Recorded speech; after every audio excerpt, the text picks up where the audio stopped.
Well, welcome.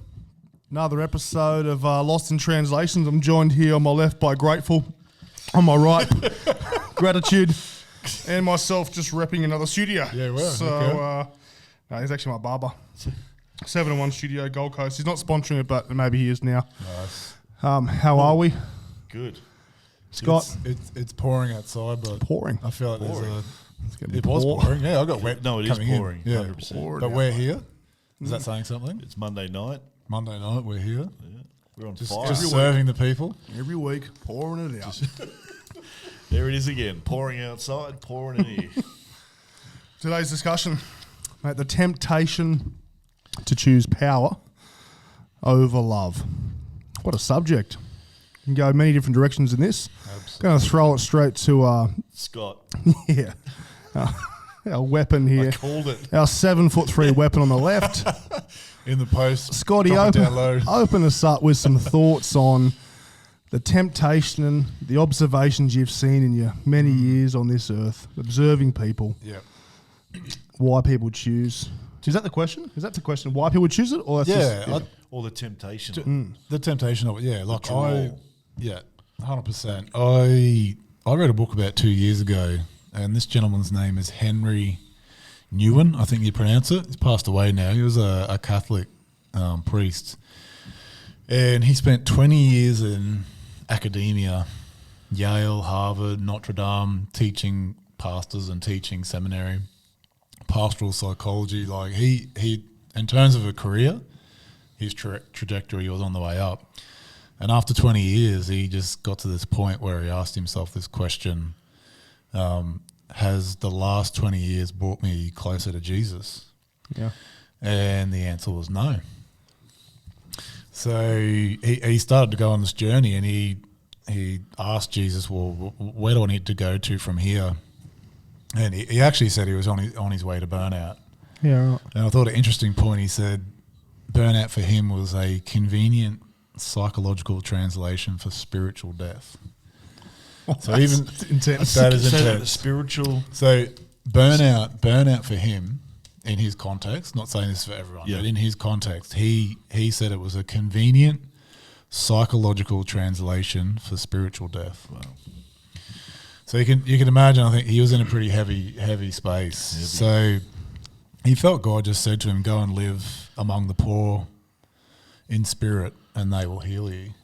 So this book that he wrote was written after 20 years of working with disabled people and actually living on site in disabled and hospice care. And it's all about leadership, but there's a chapter on choosing temptation, having being tempted by power rather Right. than love.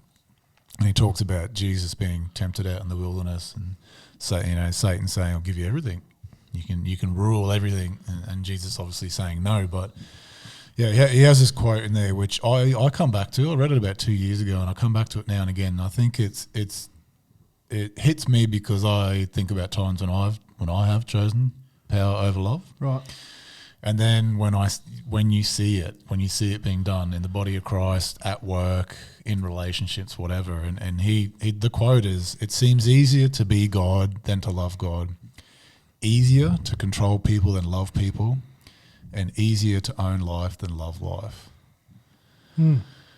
And the one that I always come back to is it easier to control people than love people. And obviously he's talking in the context of Christ, where it is the upside down kingdom where Jesus could have came and ruled, but everything, like where he came from, the line, the place he came from, he rode into town on a donkey.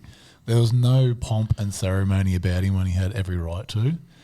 And that he's the pattern for us to follow. So I always get convicted. I get convicted when I come back and read that and think, yeah, it's the narrow way. It's a hard thing to do. I don't know what you boys think, but Yeah, go down. Oh, there is. I think there is a massive propensity as human beings Great to word. lean Great toward word. propensity. Oh my gosh! Great word. at least one a week, you drop a banger. I think I said something. I don't know what I said the other day. I was pretty amped about it. I've got them all myself. preloaded. Sorry, it's on my phone here. I googled them before I got here. But I think Thesaurus.com. yeah, so there is a bent, a propensity, a lean towards, I think, in our human nature, the opposite of what Jesus lived and taught, because it's, I think, at a fundamental level, it feels nicer, more convenient, and it feeds my own. Well, I'll just call it for what it is. Yeah. It feeds my own sinful nature and desire that I have inside, to want to be somebody of influence and have power. And so I think there is definitely a trap. Oh, I know in my own, I agree with you, same with me. If I talk from my own personal experience, 100% there's times everything about me wants to be,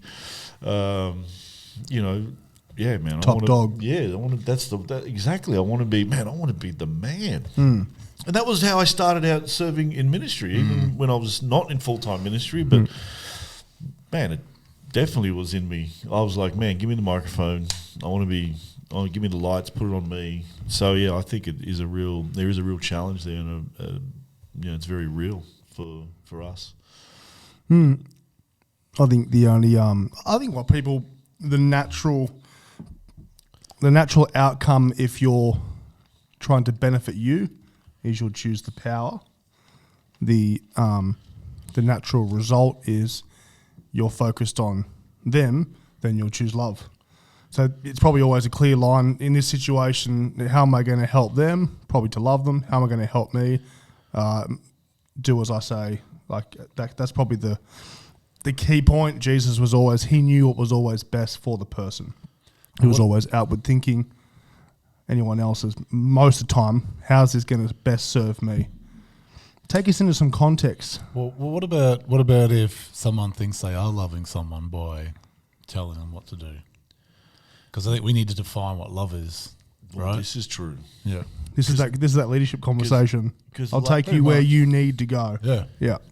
Well, there is elements of love is confronting, and I think anyway there's times and moments of, well, I love you, so I'm going to tell you what you need to know. I know that's been outworked in my own life. When the shoe's on the other foot, people have told me things I really needed to hear, didn't want to, but it was definitely a element of love in that conversation. So I think that's a necessary thing, but I also do believe you can get it wrong too. So I think love is always kind of what you just mentioned then, Brody. Love is the drive, or the force behind that love has to be the betterment of the person, the people, and not serving my own selfish desires. I think love is, if it's going to empower that person, equip them, it's going to push them closer to Jesus, it's going to, all that stuff. I think if that is the motivation, then I think there's something about that has got to be a base of love.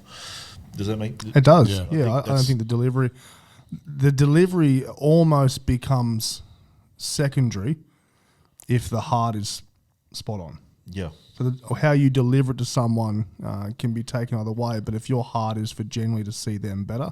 So in the context of, say, a church, a leader or someone and a pastor, there's no real, in certain contexts, when you were being dressed down, right, there's no real benefit to them in that dressing down, which is why I would say that it is out of love, because it's actually for you to grow, to be better. Yeah.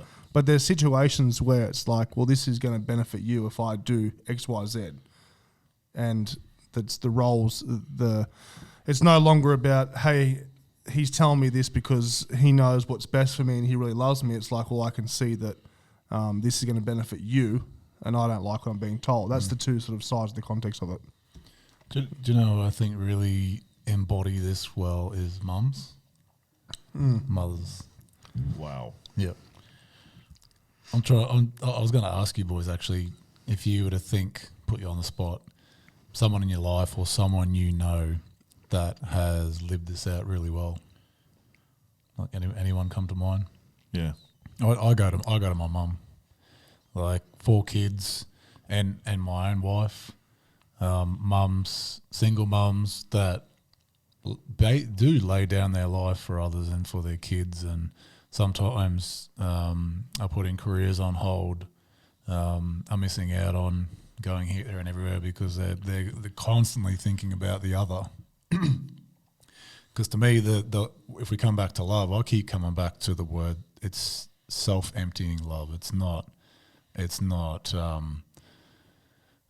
the individualistic love, which because put your hand up if you've done something that you really wanted to do and then stuck Jesus' name on it later on.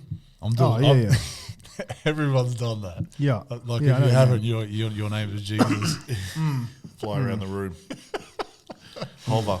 And so when you're in those instances where you delude yourself, so you talk about the temptation of choosing the power. It's so blinding and consuming that we can tell ourselves we're acting in love, but maybe we're not. We're not. Yeah. Well, there's the old saying, "Love is blind." Yeah. Like, the flip side of that. That's an intriguing thought. Yeah. Because love is, it's and love is powerful. We're talking about power over versus love, sort of thing. Yeah. I think let's break it down into a practical scenarios for people. So you got bosses, you got your head of your household, whether that be the mum or the dad or whatever the situations at home. So workplaces, churches. If you don't have a clear, I'll just take it off a little bit to the side. If you don't have a clear plan, so like day to day, like how you're wired, then you'll end up being reactive. So if you treat people in relationships based on how they treat you, you're quite often going to take a power route. But and this is the same as like when you have if you're going through a discussion, it's called a discussion or argument with your wife. Before you have the conversation, if you have the plan to be like, no matter what she says, I'm going to react this way. If you don't have that, and you might apologize for something, if she's not ready for the apology yet, all of a sudden the fight's back on, right? Because you're now reacting to what she said. So if you have a clear plan all the time to be like, well, my position is, hey, love, it's not about me, it's actually about you. Having a plan to live that way, you'll end up more often than not choosing the love route, the Jesus way. If you don't, and you're always reacting to everything, your natural instinct, unless you're Jesus, but your natural instinct is going to be self-preservation. How do I better me? How do I gain? Because that's kind of how we're wired. So in a practical sense, the corporate world, man, not many people survive who do it, well, either way really, but you only get so far by cutting everyone around you. Because even if you make it to the top, sooner or later those people under you will leave the minute they can. Or they're coming for you.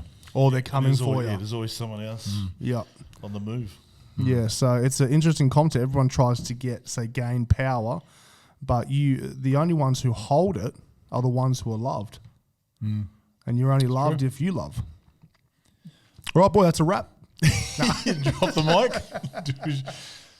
I love where you went with the relationship side of things or the marriage side of things, because I reckon you can pick it out. Speaking to people during the last 10, 15 years and seeing marriages done really well, you see that love is the power has been laid down. I reckon nothing kills a marriage fast. Nothing kills a marriage faster than.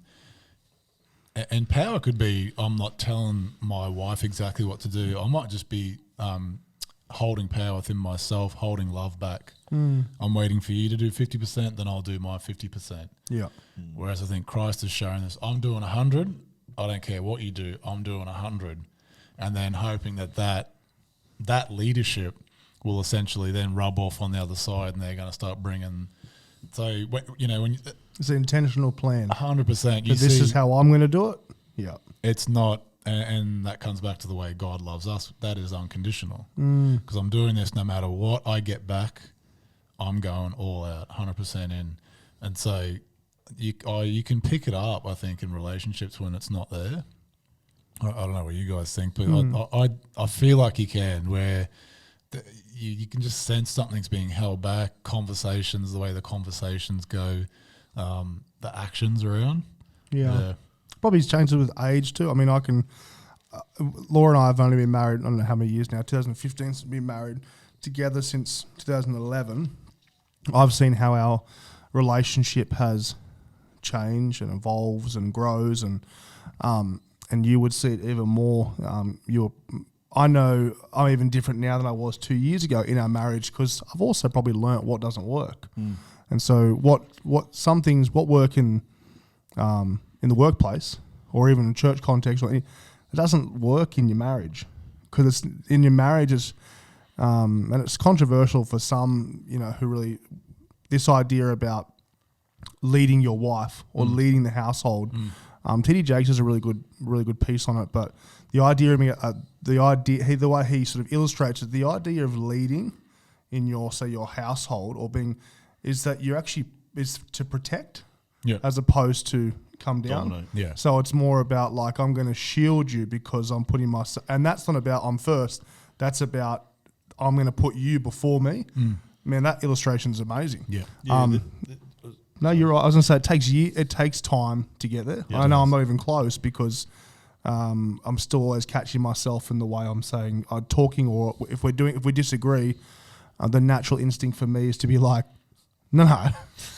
This is what I think though. Yeah. This is how it is. Yeah, but it doesn't. That's not, and just because it doesn't work. I've solved the problems in my marriage. Yeah. We work as a team. We do it my way. Yeah, Claire will not be watching this. Praise the Lord. yeah. No, I agree. I think, just look what Jesus said. He said, and this is an old school term word, but it is what it is, and our generation can't say that. Let's go. Whatever. It says, wives, submit to your husbands. And I know this generation, but I think what can be missed is the very next line. He says, and husbands, love your wives as Christ loved the church. Yeah. I'm certainly not perfect at this, but I have obviously definitely dropped the boat. But I have observed, over the last, I've been married 22 years, over the last maybe 8 years, 9 years, I've gotten better. Yeah. And I've realised that when I love Claire well, when I love her well and she feels that love, and both in word and deed, and I've noticed that, because not even I really like that word submitting. I don't see her like this and I'm here. I see it like that. But for a better word, she falls into line. You know what I mean by that? And I think that's a biblical model, because if I love her well, then she automatically moves. And when I haven't done that well, there's been a lack of love, and which is time, energy, effort, etc.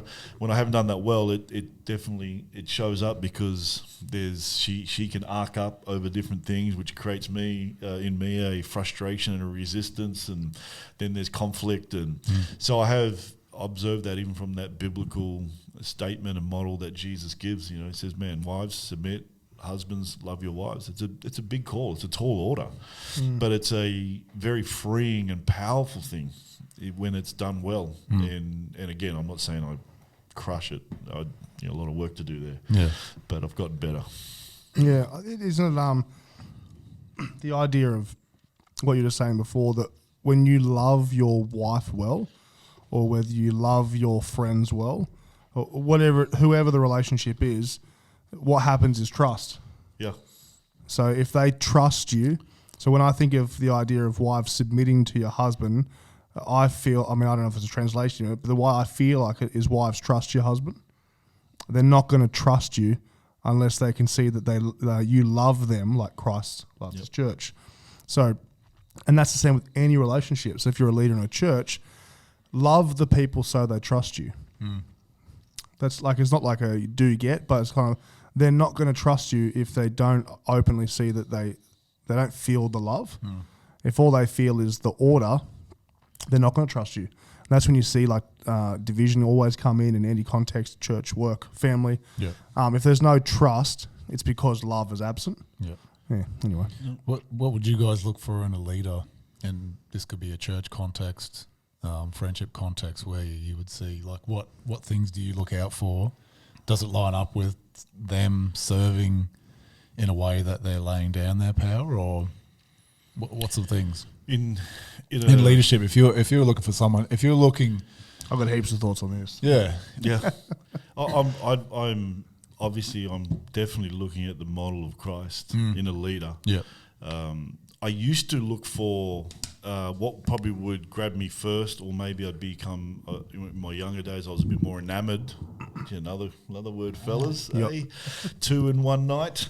I was a bit more enamoured by charisma. Yeah. That sort of stuff. I was drawn to that, and I think that's a natural instinct. But you realise, there's got to be some substance behind Yeah. the feel, the look of whatever leadership style there is. So I'm looking for, man, yeah. Do you know how we used to say as kids, or I'm sure you've heard this saying, "Do as I say, not as I do." Yeah, you've heard that, right? It's meant to be the other way around, though, right? No, Yeah. but I know. do as, no, but Yeah. Do as I say. That's what a drunk dad says. Yeah, that's what I mean. You say it to your kids or whatever. Yeah. Do as I say, not as I do. In other words, Yeah. I'm telling you to do this, but don't Yeah. observe what I'm Yeah. doing. Yeah. don't come and watch me. Yeah, that's in a leadership context, it's so faulty. Yeah, It should be do as I say and as I do. So I'm looking for not just the verbal articulation of something or some leader. I'm looking at the trajectory of their life and the wake, if you like, the wake behind a boat, because that tells you a lot about that person. Like, man, they say this, but what have they done? When it comes to laying their life down, and as the model of Christ gives us to serve and become last and all that. So I think it's that's what I love. I admire that, I respect that, and I'm drawn to that in people. I'm like, man, that's Christ-like. There's no self-promotion, there's no self-motivating factor in that. It's, I'm here for you, and this creates, I agree, it does create trust. In like from my point of view, I can trust that. I'll trust that. And yeah. okay, mate. Did you have some? No. Oh, no. Is this, are we gonna, I feel like we haven't had the grind my gears section for a little while. Is that the Oh, I'm not going there. No. no, Oh, I might. No. I can pull out some grinding gears on this one. Oh, maybe it's part of it. No, I was the same. I used to be not wowed, but I suppose naturally people draw. You see this in church a lot. Naturally, people are drawn to someone who can just has the ability to talk in front of people. Yep. All of a sudden, you're a leader. You know how to open your mouth and give some sort of detail. And there's these kind of key elements that people look at and go, "Oh, you got leadership in your life. You're I've kind of learned a little bit over the last couple of years. I more look to. I see things as flags that you probably aren't ready to lead yet, as opposed to, you must be a leader because you can tell people how to organise a connect group or whatever it might be. A big one for me, that the first is that person Christ-like. Man, can I tell they're a Christian without asking them? Just like, do I feel the spirit around them? That kind of thing. Are they insecure? Insecurities kill leadership because you become reactive. So if you struggle with insecurities, and we all do on some level, there's always something, especially men under 60, because there's just something about us that where there is some insecurity somewhere. The ones who really have insecurities, whether you picked on school or whether you just have a big ego, whatever it is, that makes really bad leaders, because you become reactive, you become emotional in things. And I say this because I've been through it. Like I used to be super insecure. It's the way I modeled myself, was everything that I wanted to be based on all the things that I wasn't when I was younger. So if I see insecurity in someone, I just flat out won't trust them as a leader, because I know that what they're going to be doing is always going to be feeding their ego, which means I can't be led by that, because it could throw me under the bus. So rather than saying someone's a great leader, I've kind of noticed some red flags where I would steer clear. Yep. Then I come someone like Marsh, who he might have his own insecurities or that he goes through, but probably very minuscule to others. So he just, like he's probably so much further on in that journey where anything that he's going through is never going to affect me in his leadership. He's never going to lead me the wrong way based on him ever being threatened by something I might be able to do, ever, because he's way further on that journey. And you feel that in someone, and that's what makes you a great leader. But he's not the first person who's going to stand up and start organising a crowd and because there's no ego or pride there or drive to do that. And I've just had my eyes open to, man, some of the best leaders are the quietest. They're the quietest. They're just like, and my dad used to always say to me, without rambling, my dad used to always say, if you want people to listen, speak softly, because people switch off those who yell. And he always used to say, just be mindful of the quiet person, because they're probably the person to watch. And that has stuck with me, and I it's very true today, especially in leadership. So, some thoughts. Yeah, I agree. A big key for me is like you can smell straight away whether they're selling something, and what I mean, not necessarily physically selling something, but they've got an agenda. So if someone's got an agenda, it's straight away. It's a scent. Yeah, and I go back to that quote we said at the start of the podcast. It for want of a better word, it smells of Christ. It smells of where you're not choosing to control someone. You're actually laying down your control. You're emptying yourself for someone else, and you can just tell. Like now, being older, you can pick up. I feel like I can pick up pretty quickly, because you get duped in the past where someone has got an agenda and they'll tickle your ears with things you might want to hear to get you to come along. Carrot dangle. The old carrot dangle. And there's certain environments where that thing's just dangling all the time. You never get the carrot. It's like the is it the greyhounds that chase the rabbit? The hamster wheel, yeah, exactly, the fake greyhound. Yeah. I agree. You can I think it's actually good that you can tell more though, as opposed to the bad scent. I reckon the good scent's stronger. If that makes sense. When you come across someone, and this is without making him blush, Dan's very good at this. Dan's a good pastor, pouring it out, right? He's a good pastor, pouring it out. No, but you don't come around him and like go and feel like, oh, this guy wants something from me. Yeah. Never. Yeah. Never. He's either a very good con. Yeah. Or the hook's coming soon. I'm not lining him up for a. I just want to know if I could ask you a question. I just need something. Need some clothes. Just need some money, actually. Hang on a second. No, I love the saying, every shepherd should have the smell of sheep. That's true. That's a great leader. Yeah. If shepherd is the biblical word for pastor. That's a leader. I love the idea of that they have the smell of sheep. Not physical smell, but you can.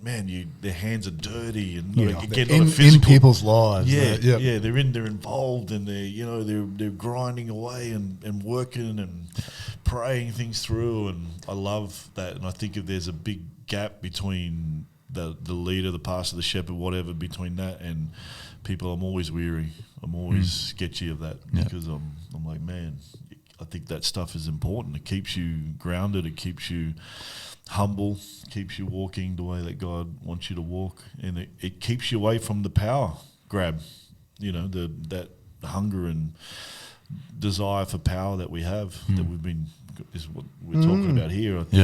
If I've noticed in my life when I've distanced, and there has been distance at different seasons of the last couple of decades, it's not a good thing, and you can lose touch, with what people are really wrestling with in everyday life, and get up and grab a microphone and throw out a message or whatever, and it's an ugly thing. And then you do become agenda driven because I need something done. So I'm like, man, hey, I've got, and people do smell it, I think. Yeah.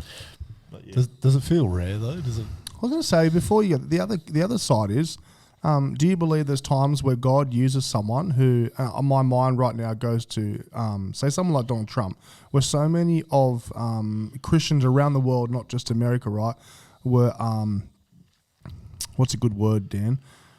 Besides just so focused on him, is it polarized by him? Is that the right word? He's a polarized figure. So polarized by him, myself included, as a leader. Now, there's a lot I don't like he does. There's a lot I don't like, say, in his leadership ability. But is there some truth to saying that who else could have done that in that moment? Do you think God uses, I mean, if you go back and look at some of the like the pillars within the Bible of those people of the like strong faith leaders, some of them were really, really strong leaders, right? So is there a time and place sometimes where, I don't know if it's saying you love any less, but this boldness and actually using power, because God will give you the ability to have power, right? In some sort of context. Is there a place where that reigns over someone who just loves really well? Politics? That's a hard one. I actually don't have an answer. I have thought about it. But besides, I haven't if you forget politics, say say a really strong movement, someone leading a revival, like, is there a place where God uses someone who can just come in, bang out a message that just cuts through and pierces hearts, but they're terrible at loving? I have, I'm sure you have too. I've seen that happen. There's heaps of them out there who do I've that. seen that happen, and then someone quite close to me several years ago now. I'm obviously not going to mention names, but the guy had a global ministry and was carving up in every way, shape, and form. If you have a litmus test or whatever you want to call it, he had everything. He was, preaching to millions of people, in a year, and top 1% of flyers around the world, because he was all over the place doing stuff. But powerful. Man, I've been in so many of his meetings. I used to take him to different things, but he was really messed up, and it all came out in the end. But he impacted so many lives. When you say messed up, besides morally. Besides moral or character flaws, was he? Did he love people, or did he love people secondary to his power? The gift. Yeah. That's what I'm asking. No. When you put it in light of that, no, he did. Even in those that he loved, he had a care and concern for people. But because of the morality side, that became less and less, and then it became more. The power got him. Yes, and it was ate him up. Yeah, which is something that happens. It grows. Yeah. So you might be able to handle it for a while, but it actually grows on you because you lose touch. Yeah. Which is kind of the organic trend as you start to get more influence, and this could be any context, more elevated, more eyes on you. Yep. Normally, people you hang out with, fence happens and they drop off. So the people who once had your ear, they don't have it anymore. Now the people around you are yes men or are paid by you. Yeah. And you just get to this point where you're like, no one would dare tell me I'm wrong anyway, and everyone's just telling you you're amazing. You see that with artists, actors, people who are like pushing the money train. Not so much like I say a pastor. I'm talking about like an artist, a young artist comes through. They start off as this amazing person. By the end of it, they're just like the worst person. But it does happen in church, though. It does. I see it. I see it. Like I said this recently. I think in the church for pastors and leaders, too much money, too much influence, too much power, and too much fame corrupts. Absolutely. Yep. And there's a few that seem to handle it well, but the vast majority, there's like a body count. If you look over the decades, there's a body count of great men, mostly men, to be honest. They always seem to cock it up. And because I think this really is we're not wired to handle that influence in that regard constantly. Look, if anyone does listen to this and somehow this thing blows up, it'll come back and bite me on the backside. But I think today's Say it in generation, love. coming from a very loving heart, Yeah. I think this generation of preachers, like the first century preachers were martyrs, today's generation are celebrities. Yeah. And there's a whole bunch of dudes that are running around the globe. Well, maybe not now because of COVID, but they're just from platform to platform to platform to platform. Every week in, week out, they just get lathered on with, you're the greatest thing since life's bread, and the intros they get at every church they walk into, everything, the whole 9 yards. And by the way, I've experienced it myself, so I just know it. I just don't believe it's healthy, and that power corrupts people. And I don't care how holy someone may think they are, and I think it gets unhealthy. So the ones who do it well, what do you think they have in their life? You that said the it others- before. One thing I do know is they don't have yes men around them. Yeah. I know that of one character who's like global. I'm just going to say it because he's a flippin' legend in my book, Brian Houston. Yeah. He doesn't have yes men around. He has people around that will challenge things. Yeah. And, in their environment, obviously, we'll call it a board table or whatever, but there's people there that will, they'll speak Which is up. super important. Yeah, and I think he's done so well because he doesn't just have everyone, Yeah. I think it's a good thing. Yeah, I was going to say you mentioned practical advice for people listening. What should they look for someone who's doing this well? What do you think? I like what you said about the smell of sheep on them. Yeah. That as soon as someone, a leader or someone who wants to lead, you're struggling to get any time with them, that's a red flag for me. Because they're either too busy to lead. Doesn't mean they want you to bow down to them and submit to them. If they're too busy, potentially they're just too busy. That doesn't necessarily mean they're doing a bad job, but they're too busy. But if there's this real reluctance to get inside life with you, which is what Jesus did when he came down and became human, that is incarnational. You have to, I think all Christians are called to do life with other people, other Christians, and experience loss with them and help them out practically. If they're removed from that, I think that's a red flag for me. I don't know what you guys think. I think I've got some good advice on that I've learnt. One would be I listen to people. I think today too many young Christians listen to too many people. So they listen to anyone who's their connect group leader, their young adults leader, their youth leader. There's someone who's been in 2 years longer than leader, whatever it is. So they listen to too many people.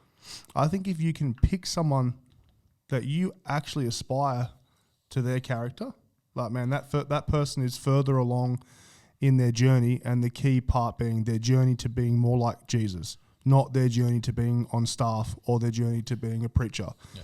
So Marshall down, I look at people or other people around, man, are they a good husband? Are they a good father? Do they pray a lot? Do they did they do the simple things that we should be doing as Christian? I've learnt to listen to those people. Yep. So I don't listen to someone who, I think if a lot of people ask the question, do I want to be like that person? And this might be their pastor. Do I actually want to be like that? Is that who I want to be? If you're not jumping at the bit to say, yeah, their character is amazing and I want to listen to what they have to say, it's a red flag. So why would you some people make crazy decisions on dropping out of uni. Yeah, because I'm maybe I'm going to be on staff. Yeah. If you're called to do that, unreal. Yeah.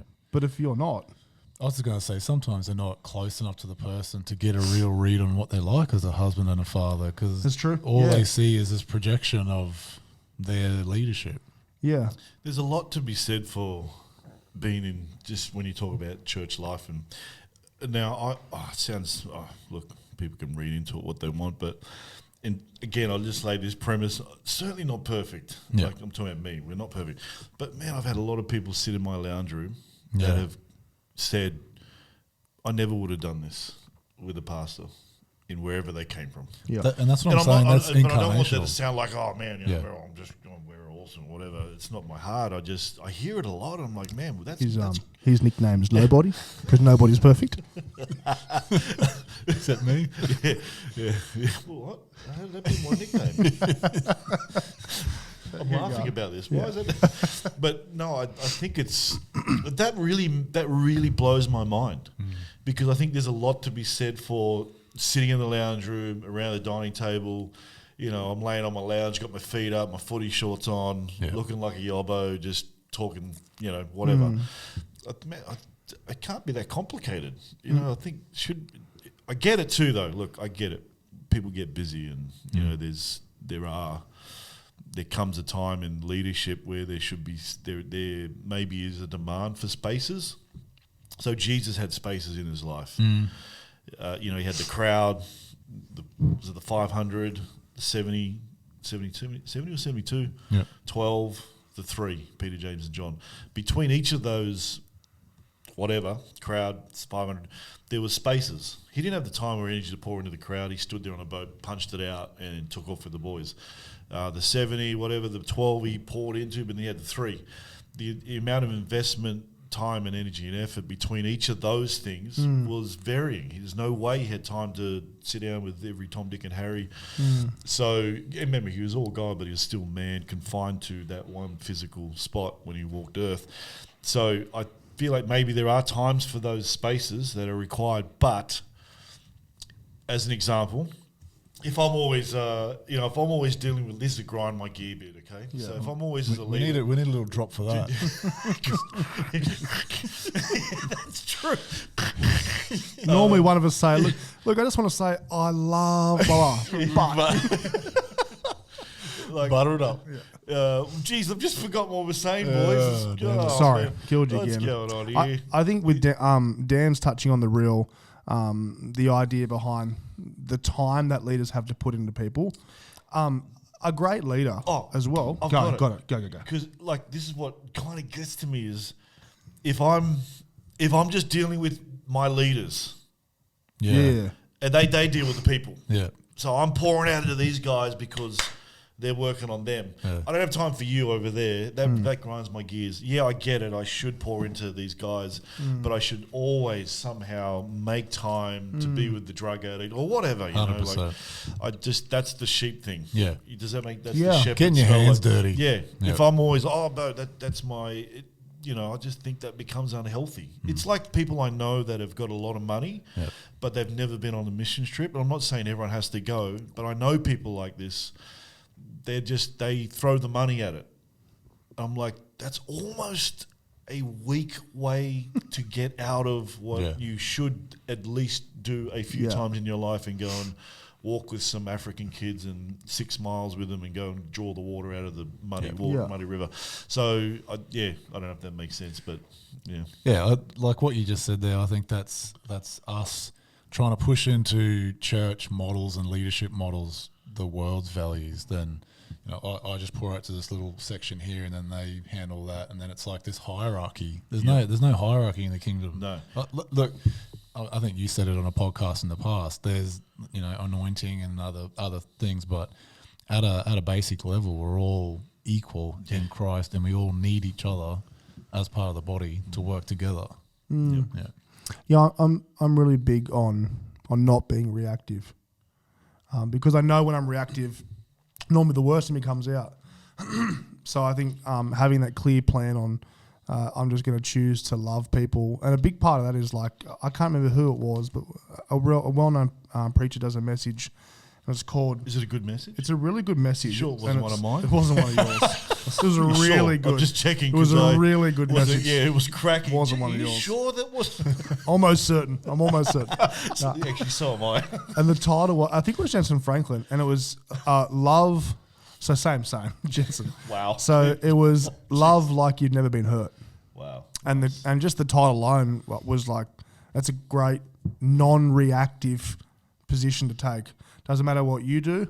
And that's the same as like, when you have strained relationships, bitterness, always, and that's like how many times? 7 times, 77? Like, is always just be like, well, at the end of the day, I love you. Yeah. Hate your behaviour sometimes, but I love you. I think if you can find a leader who makes you feel like that, that's a great start to be under someone like that. So do you reckon a good way to skip around the temptation of power and choose love is to stay with your hands dirty? That's probably a really good practical. Yeah. 100%. Stay with the people. Don't remove yourself away. Jesus never did. Yeah. He, again, like he withdrew to pray. Then he would engage at a crowd level, but then he just was always. It's a really good point. That should be our model. He says it like this: the good shepherd lays his life down for the sheep. If I'm a leader, if I'm a shepherd, whether it's a pastor or whatever in church, you are a shepherd to some degree. Yeah. Then the biblical model is I'm here, you're here to lay. I'm here to lay my life down for you. That's the biblical model, and I think that does keep you away from the want for power and that desire that we have, or that the hunger for more influence, power, whatever. Isn't that what they do to athletes as soon as they've had a moral failure? I want to get you. You see it all the time, NBA and rugby league. It's so something's come out, they drink driving or whatever. You got to go and do community service. Now that's kind of a secular way of like trying to bring them down a notch or two to get out with the real people. You're removed because all you do. I don't say all you do. You train. You live in a bubble. You train, play Xbox, play on the weekends. Yeah. All the pressure around it. I haven't been a professional sportsman, although I could have been. I have no doubt. Yes, thank you. Badminton. Badminton, lawn bowls. But one of the first things they do is like there's a community program out there. Go and get down with the people. Grounded. Get grounded. People that are struggling. Yeah. The reality is we're all humans. We're broken. We're fallen. Stick around that. Yeah. I love that thought. Yeah. I love it. I love coming back to my little community and people like, oh, what's up, bro? Yeah. What's up? I could say other things, but I can't say it because it's a public context. But it's a good thing. It's good. Yeah, they call me pastor. Who cares? Yeah. Like, man, whatever. I get the respect thing. So probably people are going to shoot me down for that. Just that passing comment. That's all we'll get feedback on. Where's your respect for the pastor? But it is funny to just before we wrap up what we were talking before about identifying those people, because I guess the context of this is one, how you can individually be, but it's taken shape to like, hey, how can people identify someone to trust in their life? Yeah. A big one really is like you said, do as I do, not just as I say. People need to ask their question about the person who's saying what to do. Yeah. Do they actually do what they say? I mean, how many times do you hear, if you're too big to serve, then you're too small to be on the platform? But how many times do you hear the person who says that, like, not doing it? Yeah. So it might be one thing to say it. You need to identify the person who's saying it. Hey, are they backing it up? That's the practical element to finding the right people to trust, because you'll eventually model like what you watch and see. Yeah. So while we might not be talking so much about a leadership and how to find that, it's really important to actually start seeing someone to model, because it's okay to read about Jesus, but most people who just read about Jesus still don't do what he says. Yeah. You do what you see other people do well. So you need to be pretty careful on who you That's pick. what the religious leaders did. Yeah.